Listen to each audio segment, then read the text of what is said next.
Olá! Então, estamos aqui no nosso projeto final. A gente continua então de onde paramos na aula anterior e a gente vai dar uma melhorada, um incrementado no nosso código, uma finalizada, né, uma polida nele e vai encerrar colocando ele no nosso portfólio pessoal no GitHub.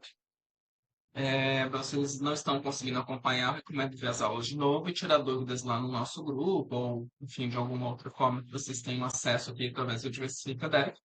E a gente vai ajudar como for possível, tá bem? Então vamos lá. O que que a gente pode adicionar aqui que esse programa se beneficiaria, né? Quando você faz uma lista de tarefas, você não só adiciona tarefas, né? Você também tira tarefas na medida que você as realiza, né?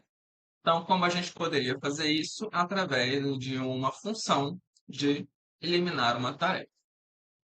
Como seria essa função?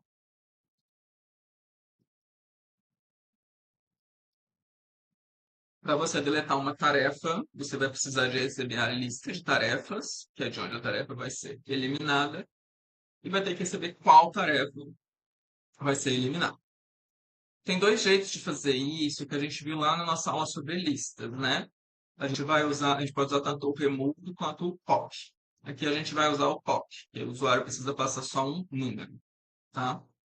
Então a gente coloca o que a gente quer, né? Que a lista elimine um pop uma tarefa, sendo que essa tarefa tem que ser um número. Como a gente tem que, né, conferir essa questão da questão de ser um número, a gente vai ver isso depois, e aí a gente retorna a lista de tarefas que vai estar sem aquele elemento que foi excluído. Na interação com o usuário, a gente vai ter que adicionar uma opção nova. E eu acho que é interessante sempre deixar a última opção sendo a opção de sair. Então eu colocaria que a opção 4 vai ser sair e a opção 3 a gente tem que criar. Então, olha só que legal. Se a gente quer mudar o menu, é só vir aqui. Não precisa ficar mexendo em várias partes do código. Você sabe onde está. Então, a gente coloca aqui o código 3 é deletar tarefa, barra N para quebrar a linha, e põe um 4 para sair, certo? É mais legível.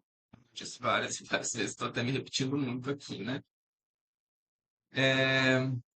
Por que que eu estou me repetindo muito? Porque eu entendo que em um momento mais inicial da nossa programação, a gente pode até não ver muito sentido em ficar fazendo funções, porque às vezes parece que você está digitando mais linhas para resultados iguais. Só que a questão é que, na medida que o código cresce, a necessidade de funções é cada vez maior. E fora isso, é muito mais legível o código do jeito que está agora do que do jeito que estava antes. A pessoa tinha que interpretar todo o Python para saber o que estava acontecendo. E agora a pessoa só precisa ler o que está escrito no nome da função, né? Tipo, adicionar tarefa. Muito bem. A gente está precisando de adicionar aqui. Deixa eu diminuir a minha rosto. A gente precisa adicionar mais uma opção, que é a opção 3. A gente já mudou, né? O sair para a opção 4. E a 3 vai fazer o quê? Vai chamar a nossa função deletar tarefa, lista de tarefas e a tarefa que vai ser eliminada. Mas a gente não, a gente tem que pedir para o usuário qual tarefa é essa. A gente faz aqui um input, insira o número da tarefa que deseja deletar, certo? E aí tem uma questão, né? Vamos lá no programa para a gente ver qual é a questão. Na verdade, tem várias questões. A gente vai começar com uma delas. Quando a gente coloca aqui, se a gente inserir tarefas, né?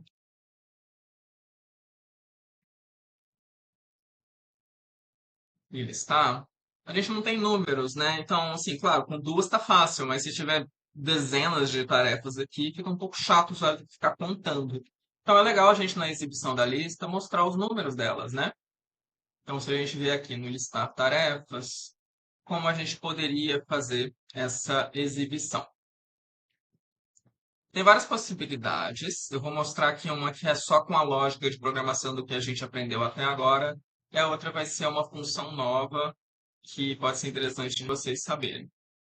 Se a gente quisesse fazer isso daqui de um jeito ahn, só com lógica de programação, não é muito, não vai ficar muito mais complicado que a outra solução. A gente só precisa criar, antes de iniciar o nosso loop, um ele precisa inicializar uma variável de número que vai aumentar, vai incrementar cada vez que rodar o loop. Então a gente pensa assim, a primeira tarefa é a tarefa 1, né? Evidentemente. Então a gente coloca aqui, por exemplo, n igual a 1. E no print a gente vai colocar, ao invés de colocar esse asterisco, a gente vai colocar n e um tracinho. Então ele vai mostrar 1 e aí o nome da tarefa. Só que a gente não quer que mostre só um direto, a gente vai incrementar cada vez que rodar. Então, basicamente, n é igual a n mais 1, ou uma forma igual, de ter um resultado igual, mas mais compacta, mais sintética, é usar um mais igual, tá? Eu sei que eu não falei disso antes, mas é só para vocês saberem dessa outra possibilidade de operador, que não é uma função a mais, é só uma questão de facilitar a sua digitação do código. Isso daqui é equivalente a fazer um n mais 1. É a mesma coisa que está acontecendo. Então, se a gente fizer, se a gente rodar o programa de novo,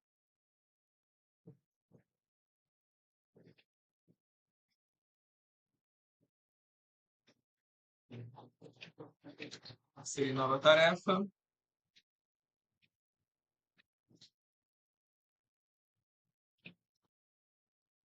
e a gente listar, a gente tem tarefa 1 é lavar a louça, tarefa 2 é limpar a casa. Muito bem. Então eu quero deletar uma tarefa. Qual tarefa eu quero deletar? Isso aqui sempre. Eu costumo esquecer desse tópico aqui, tá? Que ele está falando em o nome da tarefa, mas está muito grudado. Isso é porque eu não coloquei um dois pontos espaço, né? Para gerar uma espaço maior. Eu quero deletar limpar a casa. Então eu digito 2. Por que isso aconteceu?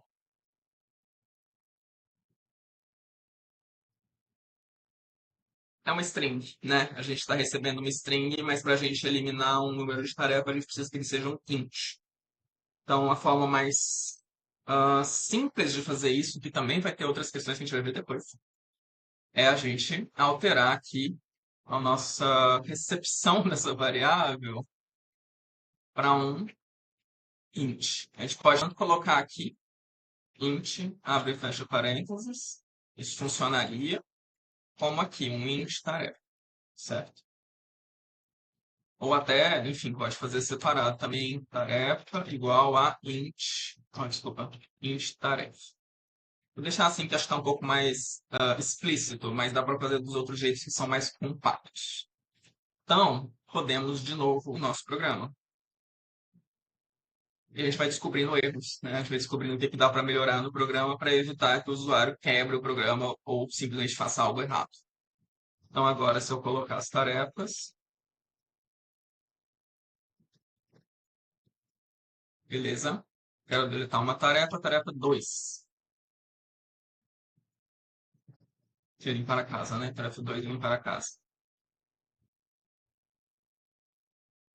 Temos o índice está fora dos limites que desejamos. Por quê? Vocês lembram como é que funcionam as listas e a indexação, os índices das listas? Eu estou pedindo para eliminar a tarefa de número 2. A gente tem duas tarefas aqui. O que deu errado, então? Conta a partir do zero. Vocês lembram? Então, a gente precisa fazer uma pequena edição no nosso código. O usuário não precisa se adaptar a isso, né? É um pouco estranho para o usuário ficar lidando com esse zero, uma posição, a primeira posição ser um zero. Então, é só a gente fazer isso daqui, ó. Menos um. A posição sempre vai ser um a menos do que o usuário passou.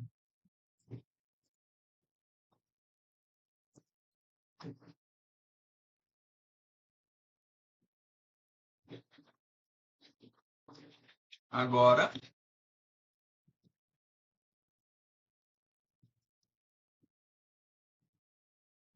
se eu digitar que eu quero deletar uma tarefa, clicando 3, e aí eu digito que eu quero eliminar a tarefa 2, e colocar para listar as tarefas de novo, vai aparecer só lavar louça. Então, funcionou perfeitamente. Com isso, então, a gente tem uma pequena adição de código, né, dessa função, a gente consegue fazer a nossa deletar tarefa, tá? Agora que já está um pouco mais. Agora que eu já mostrei para vocês de uma forma mais explícita, acho que eu vou até compactar um pouquinho, então, e passar esse código aqui embaixo. que fica só duas linhas, como o nosso código de inserção também das tarefas. Beleza, gente. Então, o que vocês acham? Beleza, gente. Então, o que vocês acham que está precisando de melhorar neste programa? A gente já tem uma quantidade boa de funcionalidades, a gente consegue inserir tarefas, mostrar as tarefas, eliminar as tarefas, então a gente consegue perfeitamente usar isso como uma lista de tarefas, né? Inclusive, se você não quiser deixar o programa rodando para sempre, você também poderia só copiar e colar essa saída aqui da lista de tarefas em outro lugar. Claro que você perderia a possibilidade de ficar adicionando e eliminando tarefas. Mas se você deixasse isso daqui rodando, esse programa rodando de fundo o tempo inteiro, você conseguiria ir lidando ao longo do seu dia com novas tarefas que você tivesse feito ou que você tivesse que fazer. Normalmente, o que a gente pode pensar quando o programa já está razoavelmente funcional é, primeiramente, erros. Onde o programa pode dar errado. Quando um programa exige uma interação com o usuário, um dos lugares mais fundamentais de onde erros podem vir é o usuário. Essa pessoa que está ali usando o nosso programa pode, de várias formas, nos gerar alguns problemas. Vamos tentar quebrar o nosso programa, então. Então tá. O que a gente tem de opção aqui? A gente tem que digitar 1, 2, 3 ou 4. Então, vou digitar outra coisa. A gente já cuidou disso com o nosso loop while. Se não for 1, 2, 3 ou 4, vai dar errado. Então, não tem como o usuário quebrar o programa de algum jeito, tipo, qualquer jeito que fosse, ele vai sempre falar a opção inválida e tente novamente. Legal. Para inserir uma nova tarefa, qualquer string que for colocado aqui vai funcionar. Então, aqui, tecnicamente, é uma questão do usuário. Se ele digitar alguma coisa estranha ou errada, quem vai sofrer é ele. Então, não é muito uma questão de erro do programa. Não é você aí que está desenvolvendo que precisa cuidar disso. Então, desde que ele digite qualquer coisa, o programa não vai quebrar. E acho que é o que é mais importante para a gente aqui. E beleza, então, qualquer coisa que for colocada aqui funciona. Listar tarefas. É só mostra, não tem mesmo muito como quebrar o programa a partir disso. A gente pode pensar depois em melhorar a nossa exibição de alguma forma. Deletar a tarefa. E aqui a gente tem que inserir o número de uma tarefa que ele deseja deletar. A gente já viu que deu alguns erros quando a gente estava com questão do índice errado. Agora, se eu digitar, por exemplo, a gente só tem o número 1. Se eu digitar o número 2, a gente vai ter um erro. Então, a gente precisa validar, né? A gente precisa validar que o usuário inseriu alguma coisa, que a lista, um elemento que a lista possua e que esteja em dois aspectos. Seja, primeiro, um número, porque se o usuário digitar ali uma letra, a gente vai ter um problema. E então aqui a gente tem duas questões, tá? A primeira que a gente já viu aqui, que é a gente precisa limitar as possibilidades do usuário para que ele não possa inserir números que não existem na nossa lista, né? O que ele inserir tem que ser processado somente se for dentro da largura da lista. Vamos tratar primeiro dessa questão e depois eu comento a outra questão que eu não sei se alguém já pensou aí também. Qual outro erro a gente poderia lidar com a inserção de dados do usuário que também quebraria o nosso programa, mas de outro jeito? Beleza. Bom, essa validação ela faz mais sentido a partir da nossa entrada de dados, quando o usuário está inserindo o dado. Então, quando ele fala aqui tarefa, insira o número da tarefa, a gente pode validar aqui se o número existe, né? E a gente tem acesso à lista de tarefas, então como que a gente poderia fazer esta validação? Bom, a gente sabe pegar a largura de uma lista através da função len. Então, se a gente fizer isso daqui, desculpa, se a gente fizer isso daqui, a gente tem a largura da lista de tarefas Então, isso daqui não está contando do zero, tá? Isso não é uma contagem posicional a partir do zero, não tem a ver com indexação. Se a lista tiver dois elementos, ele vai falar dois, ele não vai falar um, porque começa do zero ou algo assim. Então, essa função vai nos dizer, por exemplo, que nem aquela lista que a gente tinha, ela era de largura 1. Isso significa que o usuário precisa inserir um número que esteja menor ou igual a essa largura, certo? Então, se int tarefa tem que ser um número, tá? Para poder ser contrastado com o resultado da função len, que retorna um número, um int, né, no caso. For menor ou igual a isso daqui, ele vai falar para a gente número inválido. Tente novamente. E aí a gente põe um else para fazer a deletar tarefa. Então, basicamente, a gente tem uma escolha aqui, né? Enfim, né, tem essas várias questões. O usuário foi lá, escolheu, apertou 3, ele quer deletar alguma coisa, ele pede uma coisa para entrar. Se essa tarefa que foi inserida, por exemplo, for 2 e a largura da lista for 1, vai dar errado.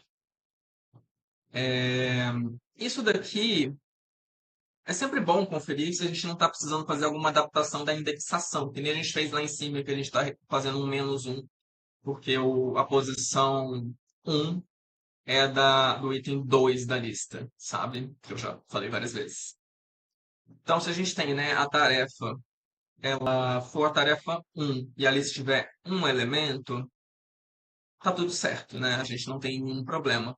Se a gente estivesse tratando isso daqui, por exemplo, se o usuário fosse colocar a posição, então ele quer deletar o primeiro item e ele tivesse que digitar 0, a gente teria que fazer uma coisa aqui, que é fazer um mais um, né? A gente precisaria que o número fosse sempre mais um, para ele não ficar considerando posições nulas, nesse sentido de que a posição do primeiro item é 0, então 0 mais 1 vai mostrar que é o item 1. Por que eu estou fazendo essa observação? Só para constar aqui, é que, por exemplo, digamos, né?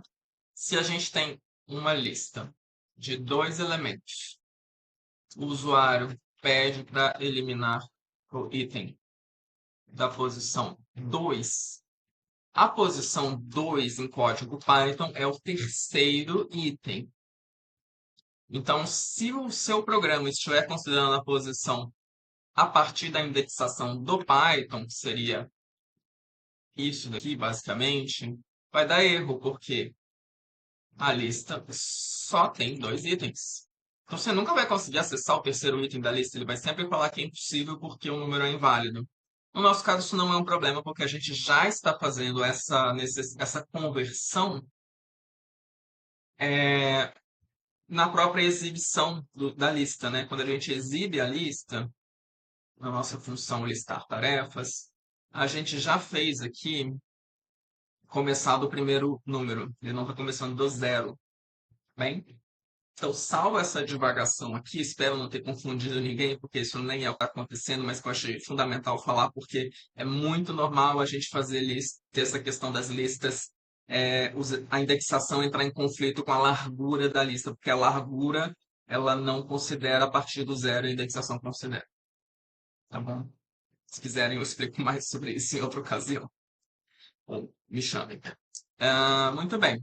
Então, se um número for menor ou igual à largura, fala número inválido, tente novamente e não vai tentar deletar a tarefa. Isso significa que o usuário não vai conseguir quebrar o programa dessa forma. Vamos ver um exemplo. Beleza, a gente listar aqui. A gente tem lavar roupa, limpar a casa e dar banho no cachorro. Se eu colocar que eu quero deletar uma tarefa e colocar que eu quero deletar a tarefa 4, gente, tivemos um problema. A gente está vendo aqui nessa exibição que o VS Code faz na depuração, né, que é quando ele exibe o que deu errado e tudo mais, que a tarefa foi passada. A tarefa de número 4 entrou e não está conseguindo ser processada devidamente. Vamos tentar entender o que aconteceu. Se a tarefa entrou, significa que aquela condição que a gente viu lá embaixo, ela foi considerada ok. Então, se o número for menor ou igual ao tamanho da lista de tarefas, Ele está falando número inválido. Isso é um erro lógico, né? A questão aqui é que o número é inválido se ele for maior do que o tamanho da lista. Então, isso daqui foi exatamente o contrário do que a gente queria. Agora vai funcionar. Ó, listar tarefas, temos três tarefas. Se a gente colocar deletar tarefa e digitar 4, fala número inválido, tente novamente. Efeito, era o que a gente queria, certo? Então, o usuário pode digitar, enfim, ele quer deletar 1 milhão aqui, 1 bilhão, trilhão, sei lá quantos zeros tem aqui, não vai funcionar. E para a gente lidar também com a possibilidade do usuário digitar o número zero, a gente adiciona na nossa validação, tá? Então, o número é inválido se ele for maior do que a lista de tarefas. E um número também é inválido, né? Adicionando aqui outra condição, se ele for menor ou igual a zero. O usuário colocar, por exemplo, -1, ele não vai aceitar. Então, a gente coloca se a tarefa for menor ou igual a zero, a gente também vai mostrar a mensagem de erro, certo? Então, vamos rodar novamente. E a gente continua a nossa tarefa de tentar quebrar o programa, porque a gente tem sempre que lembrar que a pessoa que está usando o programa não sabe usar o programa do jeito que a pessoa que desenvolveu. E o programa tem que estar à prova de balas, basicamente.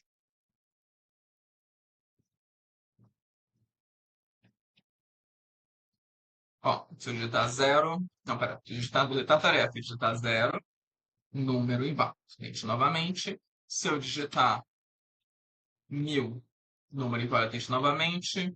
E se eu digitar -10, número inválido, tente novamente. A gente garantiu que vai estar sempre sendo inserido um número que esteja dentro da largura da nossa lista. Então, tá pronto, né? O que que dá para fazer agora? Isso. Não dá para converter para int se o usuário ali, essa pessoa que está usando, não inseriu um int, né? Não inseriu um número. E a gente precisa, então, garantir que seja inserido sempre um número. Então, a gente precisa de mais uma condição. Como a gente garante que está sendo inserido um número? Que eu confesso que isso não foi passado para vocês em tempo oportuno. Então, a gente vai aprender mais uma pequena validação, que é uma funçãozinha para validar se é um número ou não, através de um booleano. If tarefa ponto is numeric, ou seja, se ela é numérica, ele vai retornar um verdadeiro.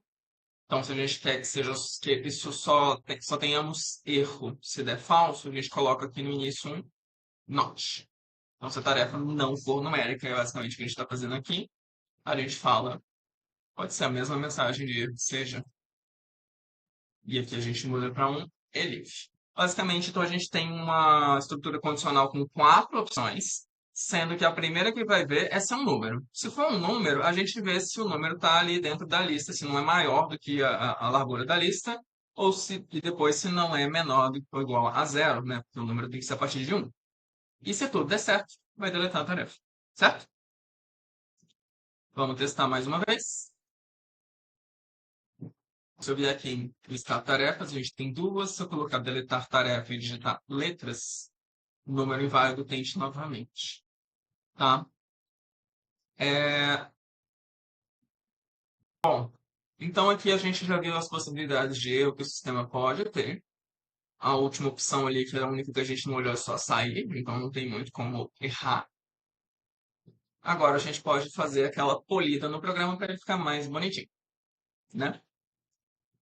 O que que a gente poderia fazer? Isso, claro, é muito opcional e vai da situação, porque é um programinha de console, né? Um programinha feito em terminal. Muito raro alguém usar um tipo de programa do gênero. Então, basicamente, você pode adaptar ele às escolhas estéticas que você acha melhor para você usar o seu programinha. Então, por exemplo, eu gostaria de deixar esse lista de tarefas centralizado. E para isso a gente pode fazer isso na nossa função listar tarefas, colocando alguns espaços e testando quantos espaços, né? Ou, opcionalmente, a gente faz assim, ó. Você é uma F-string, abre e fecha colchete, e a gente faz aquela coisa que eu mostrei logo na linha de cima e de baixo, que é multiplicar. Se eu fizer uma string só com um espaço e multiplicar, por exemplo, por 20, e fizer a mesma coisa aqui no final, vai ficar centralizado.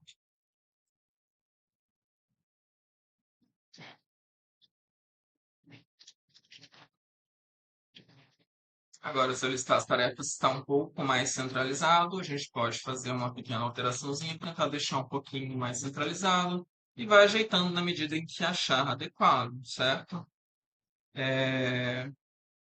A louca, né? Eu tô com um espaço no final que é absolutamente desnecessário, né? Já é vazio o final. Ou então também, claro, você pode colocar uns ifs, né? Me lembra uns programinhas que eu já vi que usam muito essas coisas de fazer tudo com um monte de igual, exclamação, asterisco e tal, que é para deixar a coisa um pouquinho mais ajeitada. Mas eu vou usar com espaço mesmo. Vamos dar mais alguns espaços, que vai ser aqui um espaçamento para separar essa parte aqui. Então, a pessoa vai lá, insere o que ela quer fazer, tem um espaço e depois começa essa listinha. Acho que, do meu ponto de vista, vai ficar mais bonito usando tudo só if, certo? Daí, outra coisa que eu acho que seria interessante é destacar um pouquinho essa tarefa adicionada com sucesso. A gente pode fazer algo que chame um pouco mais a atenção nesse sentido, tipo uma seta, alguma outra coisa. Mais uma vez, isso daqui é uma área muito livre, mas que é legal vocês poderem fazer adaptações para ficar bem a cara de vocês, o gosto de vocês. Podemos também fazer uma apresentaçãozinha básica, print. Bem-vinde ao a sua lista de tarefas, certo? Significa que quando rodar o programa vai aparecer essa linha antes de tudo, antes de começar a mostrar esse menu.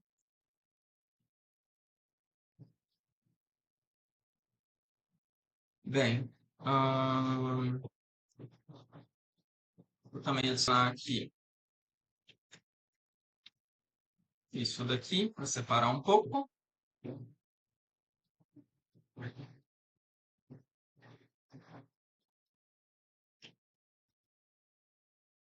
E eu vou também quebrar a linha para separar um pouco. E aí a gente testa, né? Vamos ver como que está o nosso programinha.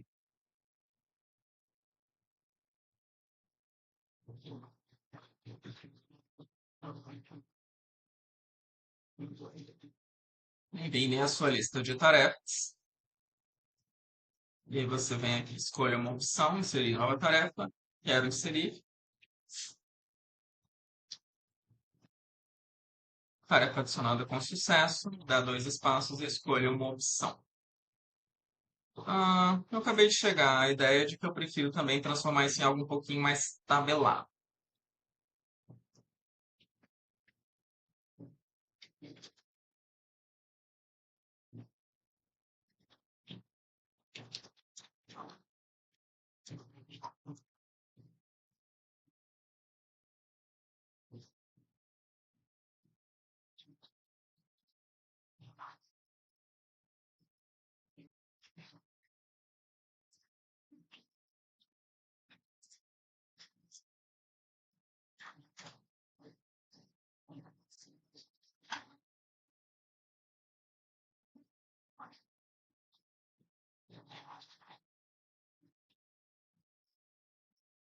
Eu excluí aquele espaço que estava aqui. E agora ficou com essas duas linhas aqui de hífen. Mais uma coisinha.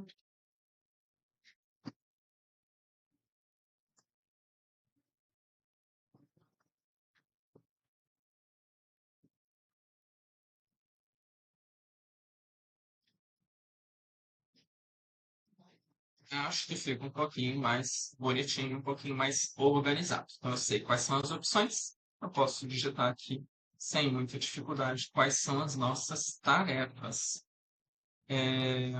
Muito bem. Agora eu vou deletar a tarefa que eu acabei de colocar.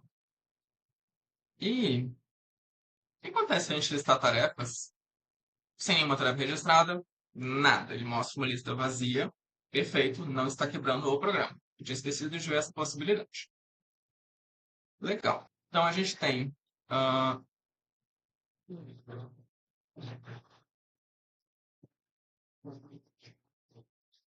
então, se a gente pedir para uma lista vazia ser impressa, olha só que curioso. Estão mostrando um monte de item. O que é isso? Lista de tarefas, né? Vamos ver o que isso pode ser. A gente está aqui na lista de tarefas. Logo depois do 2 ele entra. Cadê? Logo depois de digitar 2, vai entrar em listar tarefas. Está aqui em cima. Listar tarefas está com esse barra N hífen vezes 50. Está digitando hífen e quebrando a linha 50 vezes. Erro meu. É normal. A gente quer, na verdade, faça um hífen 50 vezes e faça a quebra de linha somente uma vez.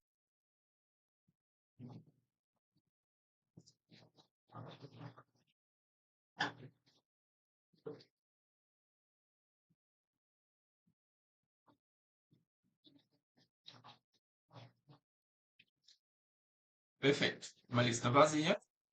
Claro, se vocês quiserem também, fica aí também essa possibilidade ou esse desafio de vocês fazerem uma validação que fale lista vazia. Tente novamente, né? Insira tarefas antes para você não mostrar listas vazias que você talvez possa considerar como uma espécie de erro. Muito bem. Então a gente tem esses ifenzinhos, tá um pouco sem vergonha, honestamente. Dá para pensar em outras coisas para deixar isso aqui mais bonitinho, mas de início isso daqui já deixa tudo mais organizado, que a gente já tem essa separação da abertura, das opções, da opção que você insere, do resultado e tudo mais. Então, nosso programa está funcional e está à prova de erros. Está razoavelmente organizado e esteticamente aceitável. Muito bem. E agora, o que mais que a gente pode fazer para poder finalizar esse projeto, né? Vocês poderem publicar. A recomendação que eu faço, que é sempre muito opcional, mas que ajuda, é documentação. A gente vai fazer uma documentação bastante básica aqui, não vou entrar muito em detalhes. Mas é interessante para uma pessoa que está chegando do nada no seu programa entender o que está acontecendo em cada etapa. E por isso você faz comentários e usa aquelas aspas triplas também, que a gente chama inclusive de docstring, que são strings de documentação. Aqui é meio besta, talvez, para a gente que sabe o que está acontecendo, mas parece que às vezes a pessoa que está chegando não sabe. Então pode ser algo como assim. Isso daqui você vai explicar o que a função está fazendo. Adiciona nova tarefa a uma lista pré-existente. Exibe lista de tarefas numerada.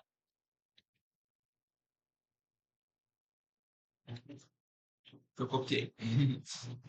Deleta tarefa de uma lista pré-existente a partir do número dela. Certo? E finalmente exibir menu. Exibe menu com opções para a escolha.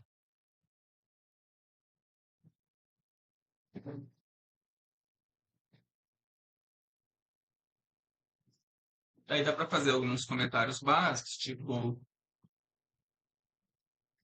cabeçalho do programa,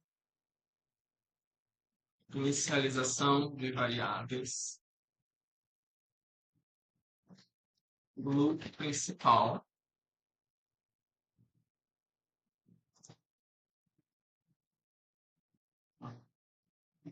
Talvez não tenha muito mais o que comentar aqui, né? Inserir nova tarefa, já está documentado lá em cima. Detalhe, a gente usa Docstring para documentar funções, ou outra coisa que a gente não estudou que são as classes, mas quando a gente está falando coisas mais pontuais, assim, a gente usa comentários, que é com a hashtag. Aqui a gente pode, por exemplo, comentar a validação que a gente está fazendo no deletar, né?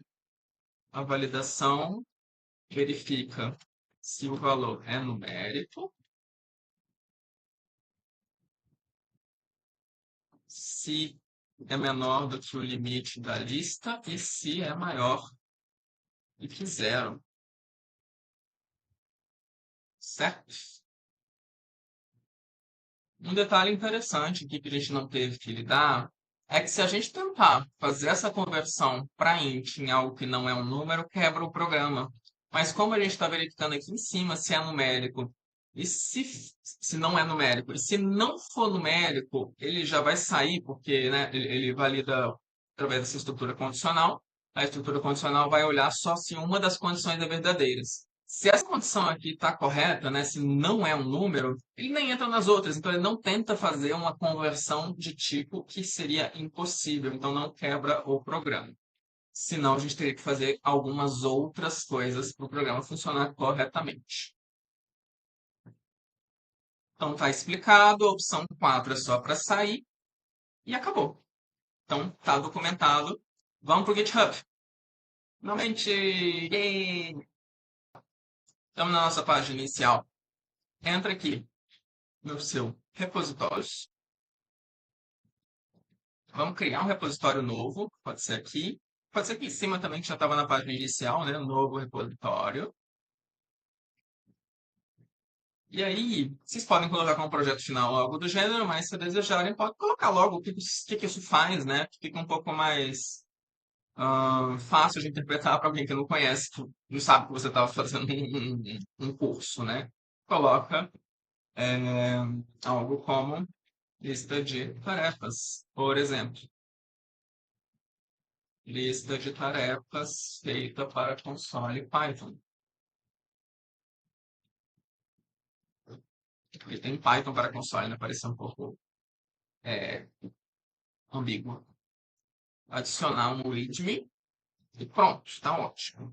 Criar repositório. Adicionar arquivo. Upload.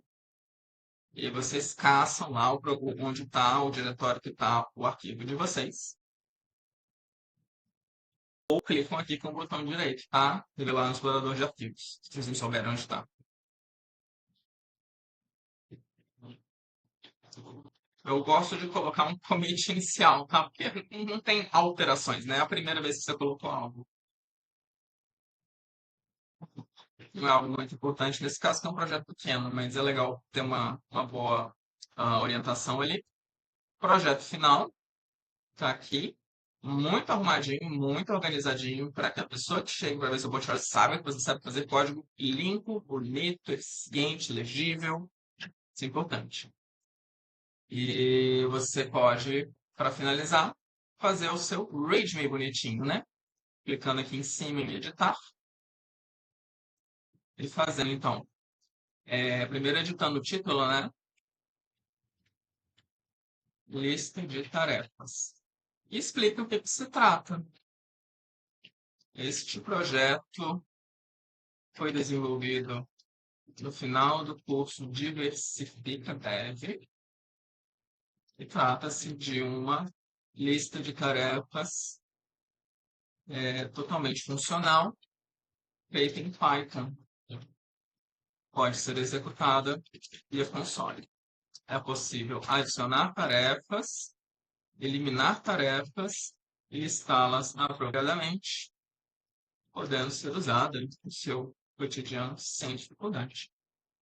Se quiserem, falem mais, falem como foi o processo para vocês, as conclusões, o que vocês gostariam, possibilidades de melhoria, o que vocês gostariam de fazer nesse projeto.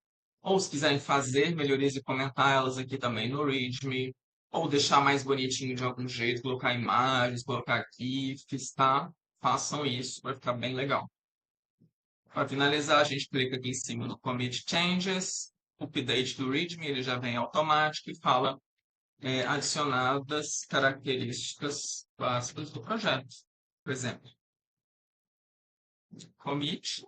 E agora, se a gente voltar para a nossa página inicial do projeto, tá assim. Significa que a pessoa que chegar de paraquedas aqui no seu repositório sabe do que se trata facilmente.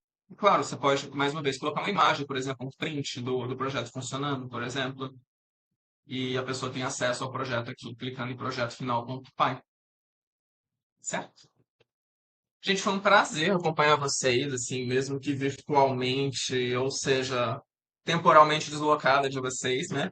Mas foi um prazer poder estar trazendo esse conteúdo todo para vocês. Eu espero que tenha sido de algum valor, que vocês tenham conseguido dar seus primeiros passos em Python, né? Dado esses passos que vocês conseguem sentir que estão um pouco mais firmes para no futuro desenvolverem o código de vocês de uma forma um pouco mais original, que vocês se sintam mais à vontade para novos cursos mais avançados. Tem muito mais coisa interessante que o Python é capaz de fazer, muitas delas estão relacionadas com aquele conceito de biblioteca que eu comentei na aula 6, mas a princípio, com isso daqui, vocês já conseguem fazer uma programação muito a partir da lógica de programação e de uma forma muito livre, tá?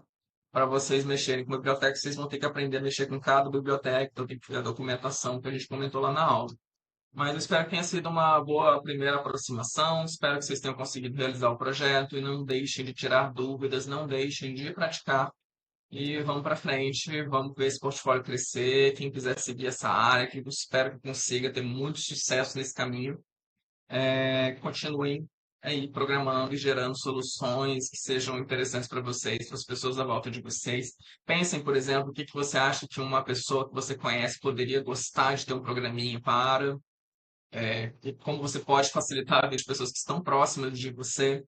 Eu aprendi, minha programação melhorou muito, por exemplo, fazendo programinhas que facilitavam minha vida no trabalho, com certas automações. E você pesquisa na internet como automatizar cliques no computador, aí ele vai falar qual biblioteca que usa.